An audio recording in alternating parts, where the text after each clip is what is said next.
Uma das experiências mais impressionantes que eu já vi é a famosa experiência da passagem da luz pelo prisma.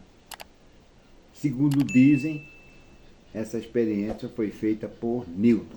Mas a nossa história tem tantas mentiras e o colonialismo procurou trazer a ideia para a gente de que todo o conhecimento era originário deles, quando isso é uma grandíssima mentira. A matemática deve muito aos chineses, aos árabes, aos hindus. A ciência, de uma maneira geral, deve muito às religiões e filosofias orientais que diziam, há milhares de anos atrás, coisas tão potentes quanto hoje a física mais moderna diz. Eu creio que aquele pessoal daquela época via as coisas e depois, com a poluição que surgiu, não a poluição industrial, a poluição de ondas que surgiu no nosso meio, cegou nossa visão, além do mais, a deformação, que é a educação, entre aspas, que não passa de um processo de domesticação, fez em nossas mentes, a gente passou a não ver coisas e nem perceber coisas. E esse mundo de fenômenos que a gente está mergulhado, a gente hoje não consegue captar nem um centésimo, um milésimo dos eventos que estão circundando a gente e teorias comprovadamente corretas, atualizadas, como a teoria quântica e a teoria da relatividade, mostram coisas que a gente acha assombrosa. Não porque as coisas sejam assombrosas, é que nosso pensamento, nossa percepção foi deturpada, deformada, aleijada nesse processo de deformação que eles chamam de educação, que nada mais é do que um processo de domesticação. Colocou-se viseira na gente e a gente só pode ver o que eles deixam. E só pode entender o que eles querem. Se entender uma coisa diferente, vai internado, vai preso, é condenado, vai fazer trabalho forçado ou vai para a fogueira. Muito bem. A luz branca, que na verdade não é branca, é incolor, ela, quando passa por um prisma, ela se decompõe em 7 cores, pelo menos no que a gente percebe. Deve se decompor em muito mais, mas nossa percepção separa claramente essas 7 cores, que vão do vermelho ao violeta. O que isso significa? Isso significa que, como a luz é, em certa parte, onda, uma determinada frequência da luz interfere com outras frequências da luz e dão o que a gente chama de luz incolor. Nós não vemos a luz. O que nós vemos é o reflexo da luz nos objetos.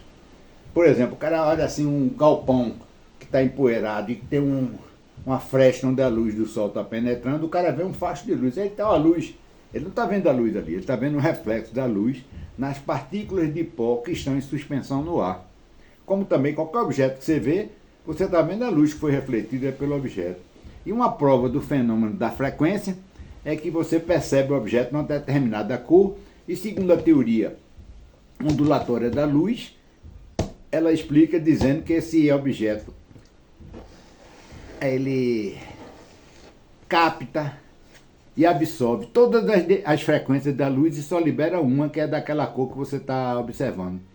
O objeto é daquela cor? Não significa que o objeto seja daquela cor, não. Significa que o objeto reflete aquela cor, aquela frequência. E a cor o que é?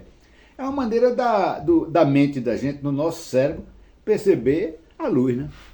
A cor é simplesmente isso. O cego vê cor? Eu acho que não.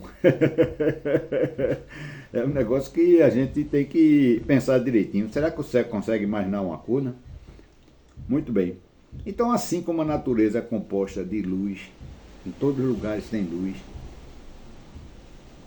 a natureza é composta também de uma gama imensa de frequências, sabe? E o painel de frequências das ondas eletromagnéticas é imenso. A gente percebe apenas um diminuto percentual dele, que a gente chama de luz visível. Mas existe um grande percentual das ondas eletromagnéticas que a gente não percebe. Ondas eletromagnéticas são ondas compostas de campos elétricos e campos magnéticos. Ou seja, ela é composta de duas ondas, uma onda elétrica e uma onda magnética. A onda elétrica responde pelos fenômenos elétricos dessa onda eletromagnética. E a onda magnética responde pelos fenômenos magnéticos dessa onda magnética. Nossa visão capta o facho visível, perceptível, das frequências eletromagnéticas. E as demais frequências eletromagnéticas? Nós temos uma glândula aqui atrás chamada pineal, que captura, além da luz, através do nervo óptico que leva para ela uma parte da luz que a gente percebe no olho, ela capta também as ondas eletromagnéticas que estão inundando o espaço aí. Essa captação que ela faz, ela somatiza em nosso organismo e a gente responde a algumas emissões dessas ondas eletromagnéticas. O campo magnético da Lua influi no ciclo menstrual da mulher e na gravidez. Dizem que a gravidez da mulher dura exatamente um ano lunar. E a menstruação vem também de acordo com ciclos lunares. E animais se comportam de acordo com a Lua. E animais se orientam de acordo com o campo magnético da Terra quando fazem as suas migrações. Como ele se orienta com isso? Porque ele também tem a pineal. E todos os animais têm a glândula pineal. E o animal que tem a pele translúcida, a glândula pineal capta a luz também. Então, quando a gente pensa que está tendo uma percepção, está tendo uma intuição, está tendo uma ideia, a gente está, na realidade, captando algo que chegou em nossa pineal, capturou e mandou para o cérebro. Segundo Platão, existia o mundo das ideias, e a gente captava essas ideias. Segundo Descartes, a pineal era a antena da alma, que ligava o mundo físico com o mundo espiritual. Nós achamos que isso que a gente percebe é a verdadeira essência das coisas. Ledo engano. A gente percebe algo que foi permitido a gente perceber por nefastos dirigentes de séculos atrás. Essa união de igreja com a realeza europeia fez com que fossem criados conceitos. Eu sempre gosto de esclarecer isso, que esses conceitos foram difundidos para a sociedade e a sociedade passou a ser dominada. O ensino nada mais é do que um processo de domesticação.